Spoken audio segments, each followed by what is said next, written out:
Thanks everyone so much for coming and chatting with us. Thanks for having us. Thank you. So I'm going to go around and I'm going to just say first names and ask you guys to introduce your film and a little bit about yourself as well. So Georgie. So I'm Georgie. My film is The Generators. I actually did an MA with Caleb, so it's nice to nice to see you here, over in Queens in Belfast. So I'm kind of working between Belfast and also randomly the Midlands in England. So quite a strange mix mix of places that comes up in my films. Um, but yeah, The Generators is. Um, was supposed to be dystopians, kind of coming true a little bit. So it's a sort of future where we've run out of energy, and the poorest in society are forced to kind of manually power their lifestyles themselves. And our film kind of crosses the conflict zone of medical care in that kind of future scenario where a husband is forced to like physically power his husband's dialysis treatment. And it's just a film about sort of like current cruelty and the loss of systems and communities and yeah, the consequences of so many things on sort of our energy supply. So that's the film. And you're coming at it from a very interesting perspective.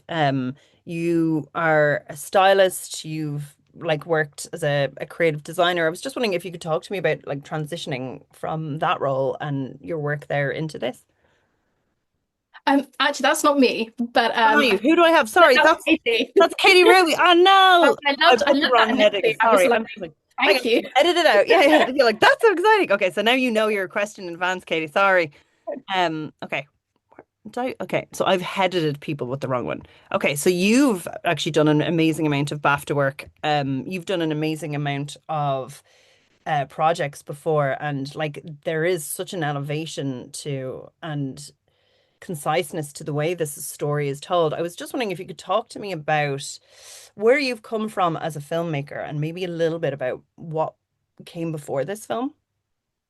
Yeah, I mean, I feel like oddly a lot of the stuff I do has been quite shaped because I did an English degree initially, and then I came into film at Queen's, where it was quite like theory based, and there was a lot of like watching of stuff and kind of um, which I really enjoyed because I'd come from English. So a lot of my early stuff was very like about film history and kind of like how things worked. And a lot of it was quite like edit based because I never had any money to make anything properly. So it was all very like piecing things together a little bit. And then I quite liked that style of sort of getting quite human, um, like emotions across, but also like maintaining a sort of like rough around the edges edit. I think especially with like AI and things like that, I'm kind of as much as I can make it feel like a human made it as possible. That's my current go-to sort of way I'm kind of always heading. And I think as well, it's just I've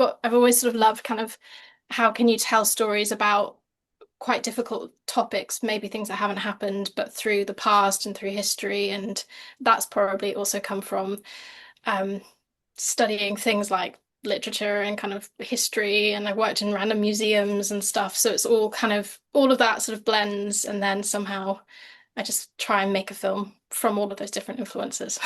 I love this. And I really like again, so in terms of form, is there anything that you maybe did differently with this to the other ones? Like you've in terms of storytelling, is there like do you feel like your voice is evolving or that maybe more you get to experiment more because you have more resources now? Definitely got to experiment more. The thing I previously, like I've worked with amazing actors, but normally it's just like one. I just get one person. And with this, it was like that experience of like working with like two really amazing actors, who you could get their relationship across and then you could kind of like push them a little bit more. And then when you push them, I could sort of play around with the edit and stuff like that. I mean, I worked with like an amazing cinematographer. I shot on film for the first time, which was something I hadn't done before. And so all of that kind of contributed to a lot of ways to play around and experiment. And I think from that, all of the features I'm working on are much more like how can you tell like a big story, but in a way that's quite succinct and small and makes you feel like, oh, I know the world, but like it's there to be discovered as well, rather than kind of throwing everything at you kind of thing. Yeah, and it's so sensorial. I think that like it works so well. So we'll go back into the films themselves and form in a little while. So there's definitely a few things I'll pick up there. Caleb, so you guys knew one another, had worked together. I'm just wondering as well if you can talk a little bit about your own background and your film that's screening in Galway. Yeah, so I also studied at Queen's I did the undergrad in film studies at Queen's first and then did the masters with Georgie. That's so funny that so I always knew that film was the world that I wanted to work in. But while I was doing my undergrad, I was kind of experimenting with I guess at the time I didn't really have the confidence to be telling stories that I was writing. I ended up mostly in the camera department, so I was shooting a lot of the final year undergrad films. And it wasn't until during my master's that I had made my first proper short with Northern Ireland Screen, and that's then led me to this film eventually a couple of years later.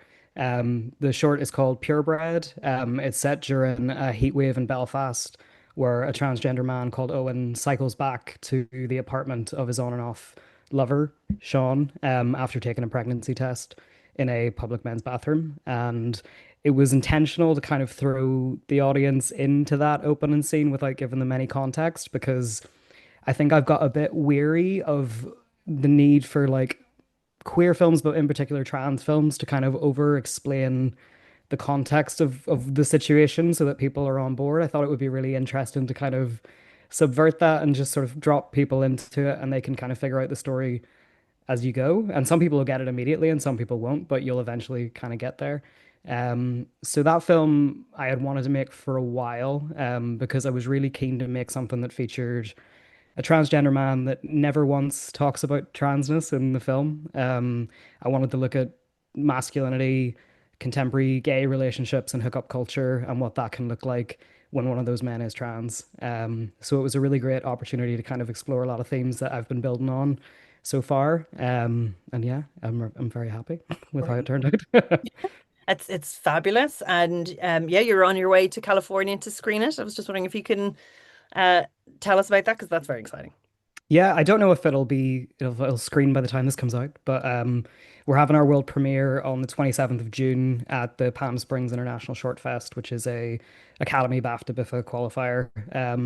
And it was not that it was a shock. I think this is the first film that I've made where we've really aimed high for festivals. But just given the nature of the world right now and kind of the USA in particular with its new policies and administration, I was genuinely worried that a film like this wouldn't crack the USA, and that it wouldn't be safe for us to kind of do so.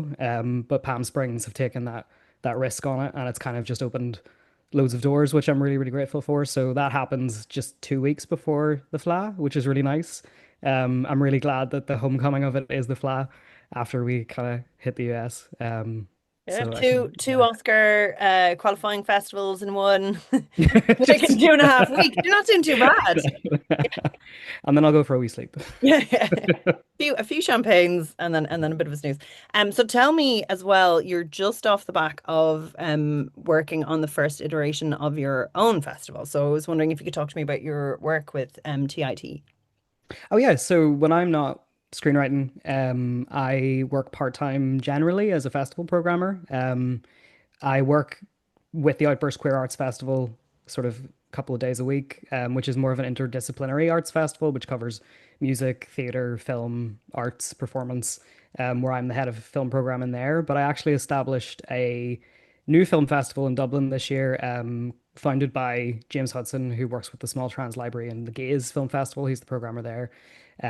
We set up Tight, which is the Trans Image Trans Experience Film Festival, and it's a festival run by and programs specifically features and shorts, international and Irish, about and made by trans people, but that skips over the kind of identity politics and more kind of PSA work that we feel the ground's been covered, and now we're looking at much more nuanced, exciting really weird, strange, funny films that you wouldn't necessarily get, I think, at other festivals. We had mockumentaries to horrors to like a late night, midnight madness, as well as like 8 blocks of shorts, and had filmmakers come over from America and Norway and France, which we, didn't expect either. So that was like a 2 day, 2.5 day from the Friday to the Saturday, and that was our first festival. So we're gearing up for year two in April of 26. Um, which is great. Fabulous. So yeah, you get to do your festival run now with this film and then get back to Get back in the film. all the administration of the next one. Maybe you'll be busy. When I'm not making films, I'm watching films, and when I'm not watching, it's a circle. Ah, and Katie-Ruby. So you have come with a just incredible film from a very, very different background. I was wondering if you could talk about the shift in moving from yeah, like from like that other very creative space to this one, to directing a film and like an incredibly beautiful, visual, powerful film too. Thank you so much. Well, yeah, I guess my fashion background is predominantly like within like visual language and cultural identity, but like, and that's where I was always interested in. But coming from that sort of fashion background and always kind of being interested in film and working within the costume departments on films and things like that, I was always interested in like eventually potentially directing something myself. So I had a very like my family are very interested and like work endlessly within human rights and for ethnic minorities as like advocates for inclusion and equality. So whenever the opportunity arose in Donegal, especially, I mean, from the accent, obviously from Donegal, it just felt like the perfect opportunity to, to try out directing and to merge that sort of interest in telling stories through like film. Like Sam Ram also has a very like visual narrative as well as being like interview based. So yeah, that was the kind of transition. Yeah, it's beautiful. It's very bold, extremely cinematic, but very powerful and very human. I was just wondering, like, again, it's such a different, like, what did you find you had to learn moving to this medium, and what did you bring with you? Obviously, the visual stuff, but the, other elements maybe that you would have, or skill sets that you would have cultivated. Um, I mean, God, hard question. I think that I mean, this is quite straightforward, but I think that I'm always working within like different set environments and different with so many different personalities, and I try to bring this very like human approach to everything I do. And I mean, the fashion industry doesn't always behave in a very human way. I try to approach every job that I do with that sort of humanistic approach and respect for everyone. So I tried to bring that into all of my interviews with all the Roma community. And yeah, I mean, I really like working in like smaller sets where I feel like you can really get something out of the person you're interviewing or the model. So I mean, with Sam Ram, we like applied that to this one as well. I do think as well, like, so I noticed you mentioned in your bio that you had a parent that was a musician. That again, it's like that kind of vein of creativity and looking at stories in a specific way, and growing up in that sphere would make you sort of receptive to those kind of. Yeah. Yeah, definitely. And my mom, when I was growing up, was a community development worker, and luckily she actually works within some of one of the projects that we worked with to make this documentary. So I was very lucky that whenever I was growing up, I was sent to a creche in Letterkenny with like ethnic minorities and with travelers and with people from like various backgrounds. So whenever I went to school, I had a very different approach to, humans, but equally was able to perceive people being othered just because of their upbringing, or not their upbringing, their ethnicity or their background. I definitely think that that helped to inform and fuel my like interest and like fire to make this documentary itself as well. And it's powerful. So like I'm going to ask this question to everybody, but I was just wondering if you could just talk us to the process of writing it. I see Creative Ireland, the HSE, about getting support for it, building it. And if you could just talk me through a little bit of that process. Yeah, well, I mean, to be honest, like the project really like it kind of grew from what the initial idea was that it would just be a short video essentially. And my collaborators on the project are Charlie Joe Doherty, he's an amazing filmmaker, and his also collaborator Gabriel Blake. And having worked with them and the lads on like a couple of different projects previously, I knew that if we got the tender to create the project, that we could create something more than just a video, given like our skill set and just like our drive to create something for the Roma community in Donegal. But like in terms of the process with funding and things, like I mean, it was very much so a labor of love, and it was my first time ever making something within this sphere. So I really didn't have any expertise or background in applying for funding or anything like that. But we were very lucky that Creative Ireland did get on board, and the Regional Cultural Centre in Letterkenny to support us in some ways, just with, like sound and equipment and things like that. But yeah, that's kind of how that all came about. Fabulous. And in terms of like that, this was the story that you wanted to tell for your first film, was it very much so you felt the need of it and that's what brought you across? Was it something you were planning for a very long time in the background? Was it something that you saw and knew it should be there, but no one else was doing it? What was your sort of draw to it? I mean, well, first and foremost, the Roma community across Europe and are like the most dehumanized and discriminated against communities, like full stop. I think over 80% of the whole Roma population in Europe live like way below the poverty line. And that I think that like I would witness my peers and people that would consider themselves very woke, and would never consider themselves to be, racist in ways, make these very like flyaway comments about people within that community that really sat with me in a very strange way because, we consider ourselves advocates, but then we let like people from this sort of minority be discriminated against and accept it, and don't challenge it. So I think that I wanted to make the documentary in a way that it felt like people would connect with it, and that it would not only just be, stories of like pity, but also like seeing firsthand there was so like much diversity and strength and resilience within the community. And just like give some cultural context. And, oftentimes people think that all Roma are Romanian, and like it's so far from the truth.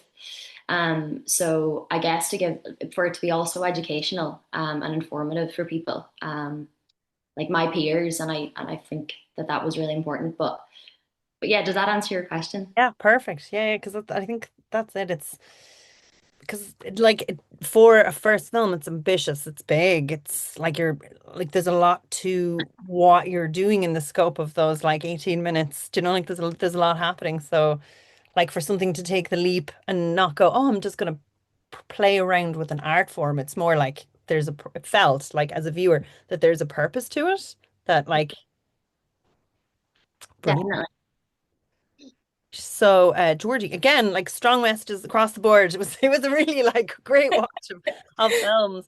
Um, just yeah, tell me about like how you develop your art form in the terms of this project, and then again the process of getting it across the line.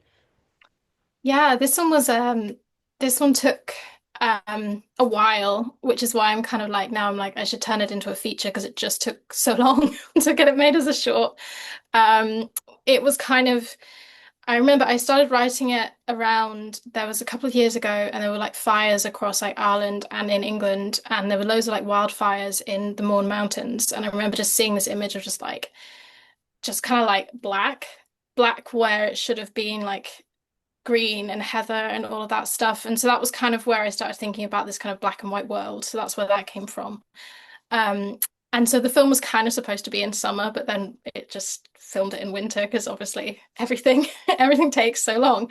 Um, and yeah, it was kind of, it started off more being like just thinking of ideas for things, and it started to expand a bit, and I was researching the like the historical influences on kind of like um sort of human energy generation basically, and that kind of took me to Oscar Wilde, who when he was in prison for being gay was forced to work on like the very first human treadmill. So it was like a big wheel in prison where they were kind of, I think they were like chained to this huge turning wheel, and they were forced to like basically climb like the equivalent of like a mountain a day kind of thing.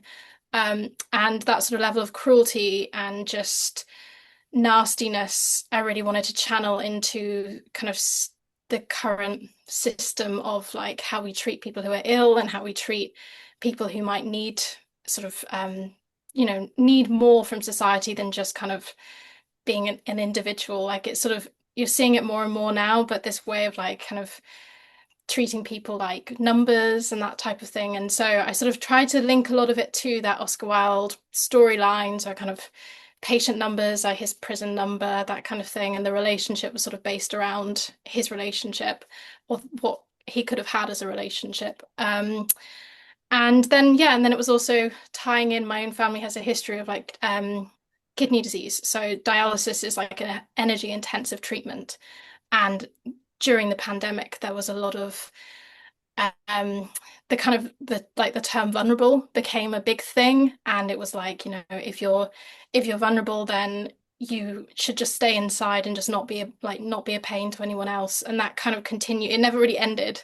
Um, so that was all sort of going on, and then I was kind of just thinking a lot of it is also sort of like current kind of climate models of like energy will run out and all that kind of rubbish that's just really scary. So I wanted to get that fear and like that sense of like people like fighting for the lights to stay on. So I try to just kind of strip away all the random research and then go zone in to a more kind of stark, more psychological world. So that, yeah, that was the kind of that was the process of that. And it's really beautiful. And in terms of like writing this script for something like this, because it feels very like, okay, so you have described themes and like thoughts and concepts, and like it's so simple, and it's, like almost wordless, and it's like so visual and emotional, like when you watch it, and so concise, like it's really like, yeah, well, economical in terms of storytelling. In how many drafts? Like, is that something that just comes out if you've done that much work beforehand, or is that something that you're kind of digging down into?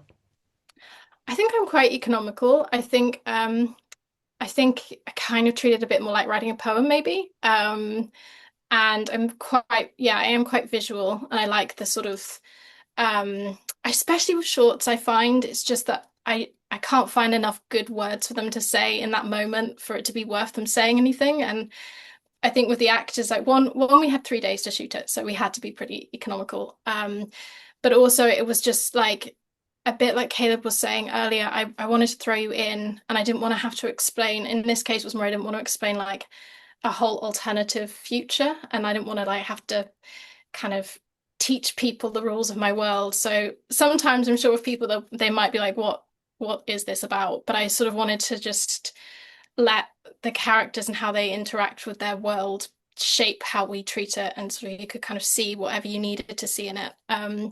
So I think yeah, I mean as well, it was a lot of the references I was looking at kind of sort of like Italian neo-realist films and kind of like French 60s cinema, and they're all quite pared back and quite like the emotion is at the forefront. One thing I never like about some older films is there's always a kind of like, sometimes there's like a violence in the emotion, and you're not allowed to just sit with just like love or just something more tender. And that was what I kind of, that was my aim, was to just make tender and stark kind of balance themselves out.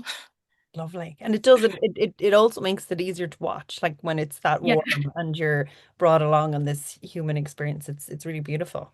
And Caleb, also, talk to me about the drafts of this, the like your process as a creator, how you distill an idea to what we eventually see it as. Yeah, so like the first iteration of this film I actually wrote before I'd made my first short.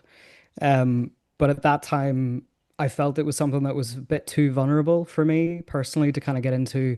And I also hadn't wrote and directed my a first short before. I'm very happy that I kept it in the back pocket. Because Northern Ireland Screen by this stage had eventually kind of bumped up their funding. Um, and we were able to get a much higher amount for this, which meant that we had a bit of development time in between when we were going to shoot and what was submitted. And there were loads of different ways that this short could have gone. I think with these two characters, like it was about balancing their needs and their relationship to each other and what we see and what we don't see and what we say and what we don't say. And it was also the first short that I've done that's dealt specifically with intimacy, and finding the balance of how that plays in the film without it feeling like we're leering or we're watching something that we shouldn't watch, rather that it's more objective and it fits into this kind of cyclical motion of, you're not really sure at what point in this story this intimacy is happening. And there's a lot of different kind of variations of how it could fit in. So it was just kind of, it was myself and my producer, John Beer, just spent like 2 months after getting the funding going back and forth of different variations of the outcomes of how these characters would deal with it. And in that time, I think I got to know these characters very, very well. And it really informed then the casting process for moving forward into actually shooting it. And it was really great because I think a lot of the time, like people think you don't need kind of any development space for a short, when actually it's really good to kind of expand your world. And it was really beneficial for then stepping on set when you don't have a lot of time. You've only two, we had 3 days, but kind of 2.5. And a lot of that work was then cut out because we'd already had those conversations. So I found that process of kind of redrafting a wee bit and having those conversations, especially with like my collaborators who weren't afraid to kind of beat around the bush with things. I think sometimes if you're dealing with a more niche kind of narrative, people are afraid to give you feedback about what is going on. But they weren't, and I appreciated it. So I think we ended up with kind of the best version of what we could have gone for the time of it being a short. And in terms of those capturing those, um, like yeah, because it is like it does like it is very intimate. Capturing those scenes and working with the actors, like in being so vulnerable on screen in a way. What's your process as a director? Well, when I was looking to cast this, I kind of had who I wanted to play Owen in mind already. His name's Pete McHale, and he's a wonderful both visual and theater performer. And I'd seen him in a Welsh short, actually a Welsh language short, at a festival about a year before we shot Purebred, and he had very little dialogue, and a lot of his movements were intimate, and I was really blown away by it. And also that he was a trans performer, and for this role, it was going to be a trans person that played the trans character. Um, so I kind of knew that I would have he would have a confidence in himself to kind of do that. And then when we were casting Sean, I wanted him to be from Ireland because Pete's from England, and we were looking for somebody. Sean's remit was kind of more open, but just somebody that connected with that story and was also kind of comfortable in front of the camera in that way. And we had some really, really great conversations when we got the two of them over a few days before we were filming about the intimacy process. And both of them having, Sean's played by Dermot Noyes, and both of them had performed intimacy before in different things. But the way that this was kind of dealt with was that it was supposed to be very intimate and kind of, I hope that people don't feel awkward watching it. It's kind of as raw as we could have done it. And we had conversations about how there's been very, very little representation of transgender men in particular enjoying intimacy with a partner, and of that kind of relationship of even two gay men, not in a kind of voyeuristic way, but in quite a soft way, which I think like juxtaposes entirely from when they're not in the bedroom and they're so physically far away from each other. There was just a lot to play with in that. But we had a really brilliant intimacy coordinator, Demi O'Hara, who was with us from the beginning of that process, had worked on other queer things and kind of knew how to go about navigating the body, queer bodies in particular. You know, it's a very kind of different intimacy process. So we're all in it together, and I genuinely don't know how people were working without intimacy coordinators, because it's not even for the protection and safety of your cast, which is obviously one of the most important things, making sure they're comfortable, but for your crew as well, like, and being able to make sure everybody's comfortable and we're all navigating it together. So it was really interesting and really fun actually to do. It's a bit more daunting on the page when you write it and you realize you've got to do half a day of intimacy shooting, but it's really funny the way actors can just turn it on and off. And we had a really nice time with it. So hope Brilliant. that answered. And I think, I don't know about. but it's beautiful and it shows like the connection that's there and explains then, and it's kind of, it's almost punctuating very specific beats where there's like this massive disconnect. Like it's very beautiful and you get like that there's like maybe a tenderness as well that can't be expressed outside of Yeah, that. And that's very interesting to watch and yeah, see. it was kind of like their lack of being able to communicate and communicating in both of them communicating in the wrong ways, whether it be like non-committal and reluctant or kind of expecting an emotional intelligence from a conversation where the other person doesn't have any idea why you're on their doorstep. And the idea that the intimacy could take place in the conception of this. It could be at the very end of the film when he wakes up again. It also could just be every time that they've done this because it's a really repetitive cycle that is not necessarily healthy, but isn't necessarily bad either. So it was fun to play with that kind of more non-linear element of it with it. And I'm going to move on to the shoot and to what and kind of go into the process of like building out the worlds as you're going into shooting it, like working with your collaborators. Caleb, I'm going to stay with you. If you can talk me through how do you find your visuals? How do you find your beats and your pacing? Do you mean more practically or just kind of like how I sort of do it? What you're looking for, and then how you work with your editor and your DOP in, Mhm. knowing what you want on the day. Yeah. So I was really set with this film that it was going to be shot in a very particular place in Belfast where my fiance and I lived while we were at uni and slightly after, because it's that idea that you're in your late 20s and early 30s and you're still living in this area that you should have moved out of years ago, but you just can't, you don't know really where your life is taking you.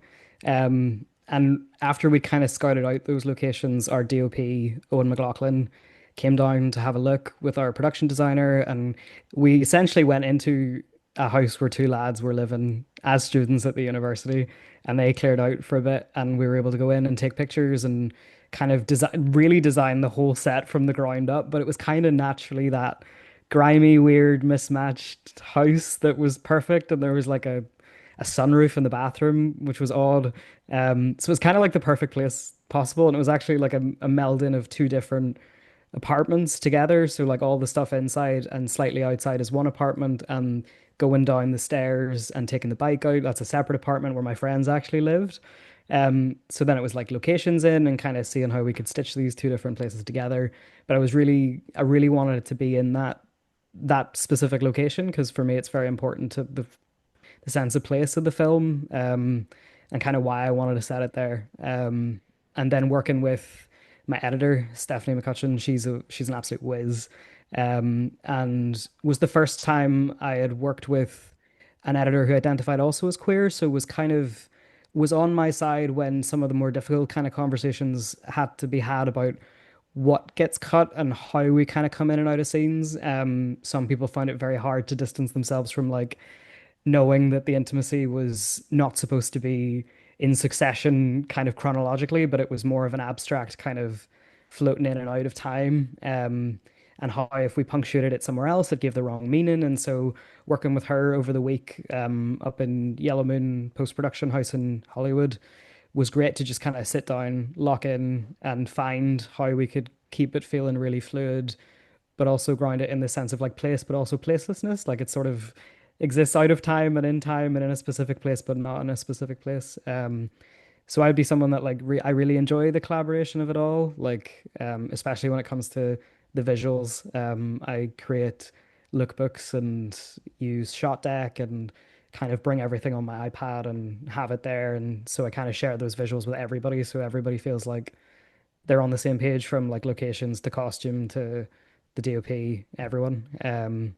So I think like it paints just this really big picture, even though like a lot of it wasn't used and you don't see everything that was kind of intentional. Everybody knows kind of the context of why we're there and um yeah, how it appears kind of on screen. Brilliant. And Katie-Ruby, if you can tell me about again, like the process of shooting this and creating and something so visual and cinematic, yeah, working with your collaborators, yeah, more. And then I suppose as well, you're chatting to subjects and getting really beautiful interviews as well on it. If you can just tell me a little bit more about how you create this. Well, I guess from our perspective, like I'm quite like that as well, and I did a lot of visual research of like various photographers and filmmakers that really inspired my own work before we started shooting. So, we had like a list of various interviewees, but it was very like run and gun at times. And we had, I think it was three and a half days as well to shoot it all, long, long days. But Charlie, as the whole crew, but Charlie, the DOP, and I also did a few extra days with like visiting women's groups and things like that. And I spent time with the community project in Donegal that work with the Roma community here to get a real foundation of who people were, have conversations with these people about like what was important for them to share, what were they not willing to share, and just creating a relationship before they welcome me into their homes or like to their uh, accommodation centers or wherever they were. But yeah, I mean, we kept it as like a super small crew. We had, and from our perspective, or me, my perspective, it was really important that, you know, I didn't come in as a non-Roma person and say that this is what I wanted the documentary to be, but rather for people from the community to feel like they were empowered to stand into production roles and into these roles where they were able to actually help me with making like real decisions of what the topics would be and what was appropriate and what wasn't appropriate. And yeah, I guess what was important to share as Roma stories. So yeah, it was helpful to have like people from the community actually involved in the whole planning process as well. But yeah, does that answer your question or did I? And even in terms of like how much coverage did you need? How did you, in terms of footage and research, like is there anything that ended up on the cutting room floor as well? Yeah, oh my God. We honestly had hours and hours and hours of footage. I think in the end we had like nearly over like 24 hours or something of footage. And we got that down to 18 minutes, which was probably the one of the most difficult things I've ever had to do. And it was my first time really doing it at that level. But Charlie's an amazing editor as well, and I think it was really important. Charlie edited it, and he was the DOP. But it was really important, I think, for him to have been on the set for this particular project, and to have been so involved in the whole project from the outset. Because I think even during the process, there was so much. I mean, I think that this project ultimately, I'd love for it to grow into a larger long form documentary where it wouldn't just be based in Donegal, but rather like across Ireland or, across Europe. But for this one, we had to cut it down. And obviously there was a lot on the cutting room floor, but during the process, there was times where, during an interview or uh, during a conversation, you just feel this magic and you're just like taking notes during and like, this is what it was. But it was a very particular project because we had multiple different translators because we had multiple interviewees, and some of these people were Ukrainian refugees living on Ironmore Island. So we'd have like a Ukrainian translator and a Romanesque translator. Some people were from Poland; they spoke Polish, so a Polish translator. So it was every day and every location we walked into had like a different challenge or had a different experience for everyone.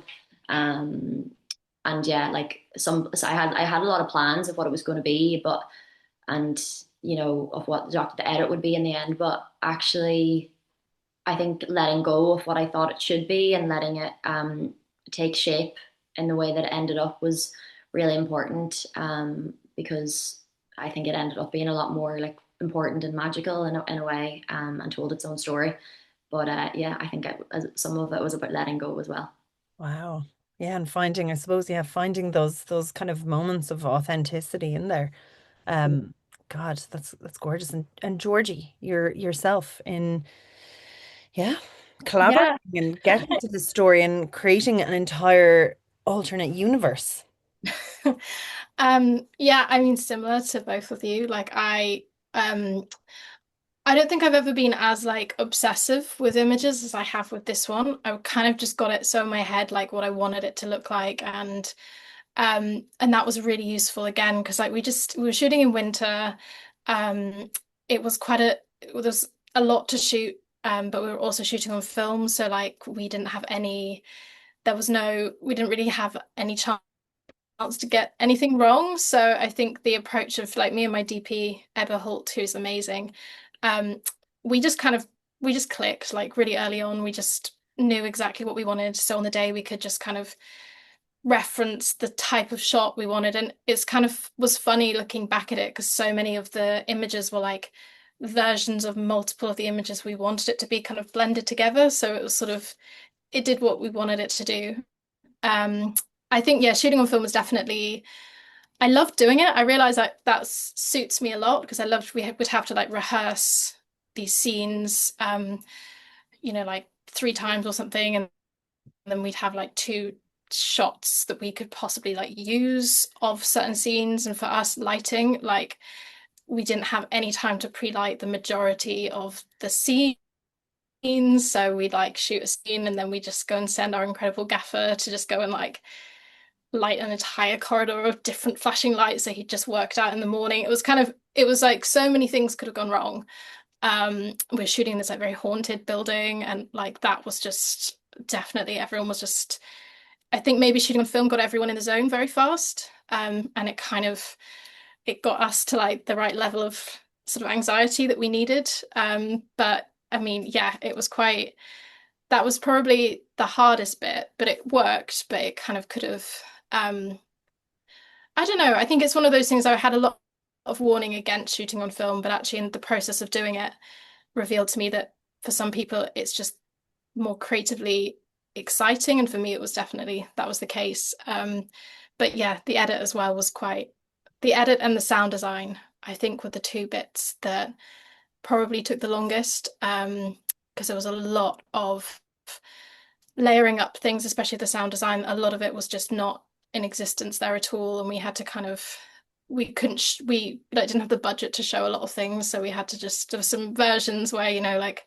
people were just screaming too loud and everything was wrong, and then you had to just keep kind of like paring it back. It was around the time like Zone of Interest came out, so that was sort of my reference point. So poor Stefan Smith, our sound designer, had to try and like get to that level of nuance, which was really difficult, but creative, yeah, fun. But yeah. Wow. God, and I'm just wondering, do you guys have any questions for each other about each other's work?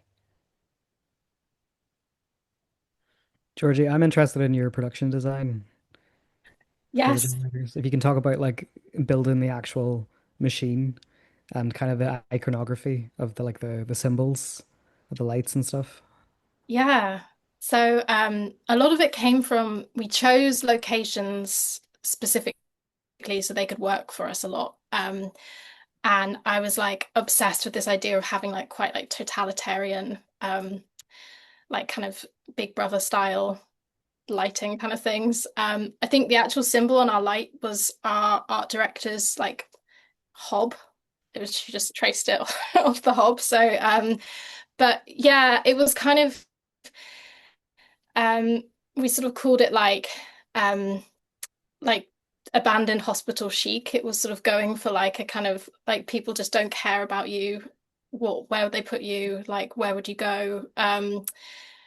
We filmed it in this Victorian power station, so a lot of the machine he runs on, a lot of that was actually like physically in place. And then it was kind of it was actually really hard because we couldn't move the machine, so then um we couldn't get shots front on and things like that. So it limited us a bit, as of any short. It was quite like a every bit of money went on the big power station, and so then everything else had to kind of fall back. So yeah. Brilliant. Any, no? Um, well, I'll ask Caleb, yeah, like, yeah. oh, I love the music. Mm. That's what I was gonna say. And like, where did you find the music? And also kind of like what inspired you to place it where you did? Because there was a bit where there was kind of like music coming from a different flat, and then you sort of then allowed it to kind of take over the end scenes and stuff. And I thought it was really kind of really interesting way of using it. Yeah, like while we were making it, we realized kind of quickly that it felt more like a soundtracked film than a composed film. Oh. I think composing the film would have kind of made it a bit more heavy-handed than I think I wanted it to. And I'd been listening to a load of bands at the same time while we were filming it. And Chalk, are a band from Belfast that are very, very quickly rising. And they're both two of their tracks, one's called Conditions, which is the first track that plays in the kind of bridge over the title into the cycling.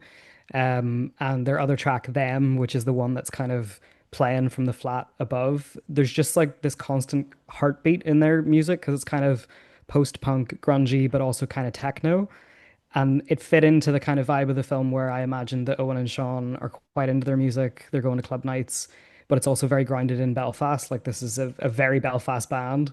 So I thought that like kind of manipulating those two tracks for the majority of the actual film was really interested in playing about like how echoey it is and where it's positioned and when it comes back, what it means and kind of harkening back to it. And then the end song is Motorcycle Boy by Fontaines DC, which is very cool that we got that track on the film. Their album Romance had just came out as we were shooting, and our DOP Owen shot two of their music videos from their previous album. So he was kind of like, "Oh, there's this song off their new album that I think just will bookend this film. I really want to try and get it for us." And we kind of thought, it's not going to work. So we approached them and we're like, I had started to listen to it and we all started to listen to it on set and then we're listening to it in the car and then started editing the end to it. And once we were editing the end to it, we are like, oh no, we're getting deep now for something that might not happen. So we had approached them through Owen and they had said like the band are just looking to put their stuff, they're being asked for loads of things at the minute. They're looking to put their music to stuff that has meaning, social awareness stuff. So send us what it is and we'll put it to them. And I sent it to them and like a week later they got back to us and were like, yeah, you can have the track and you can have the track for free and you can have it in perpetuity. So we're really lucky with that. They were so sound. So like having these two Irish bands, one that's obviously very big and one that's a bit smaller and grounded in Belfast, like just really cemented the film for me and kind of both all of the tracks in their own ways kind of speak to its narrative and the kind of like fluidness. I don't really know how to describe it other than that. It just all kind of fell into place, I think, with the tracks. Because I was just like, oh, I don't even know how we begin to compose this, and I just really have these songs I really want. It also helped that one of the members of Chalk was in the year below me at uni. So I was like, here, how hard would it be to get this particular track? And he was like, oh well, we own the rights to those ones, so you can have whatever you want. And I was like, sweet. What you want to hear? And finally, I'm going to ask everybody what they kind of hope audiences will take away, and if they can let us know the time and date of your screening. So if you want to pull that up, if anyone knows it, if they want to Yeah. go first, and then everyone else can pull it up. So we're part of, or Sam Ram's part of Short Documentaries 2, and that's screening on Sunday the 13th at 10:30, so an early showing. And yeah, I guess the takeaway would be just like um, to inspire like people to have more empathy for those um, less advantaged and to kind of like think about your perceptions and your um, I just think that people from these communities can also always like too often seen through like a very like narrow and judgmental lens. So to be challenged on that and see these people as people that have all the same hopes and dreams and aspirations as we do, um, and to try to live in a more equal way with these people, like feeling included in our society. Beautiful. Thank you so much. Georgie. So we're screening on Friday, the 11th of July at 9:30. And yeah, I hope people take away, I hope they kind of similar like empathy, and I think maybe just like a sort of wake up call and kind of to think of, what you don't want to happen in the future, and you know, what what we need to protect and what we might be losing. So that's what I'd hope to get from it. Lovely. And Caleb. I don't know what time I'm screening at, but I know it's on Saturday the 12th. I just don't know the time. I haven't been to, how do you guys know? But yeah, it's on Saturday the 12th. And I kind of similarly empathy, I hope people take away. For me, this is a film about really normalizing trans people just on a screen, trans bodies and relationships, and showing a little niche narrative that kind of grounds it in a very real place that I hope people can connect to, whether they've been in a similar kind of relationship or a similar kind of space. I just hope people connect to it in that kind of way. It's beautiful. And thank you guys so much. I'm so excited for you. Have an amazing flat.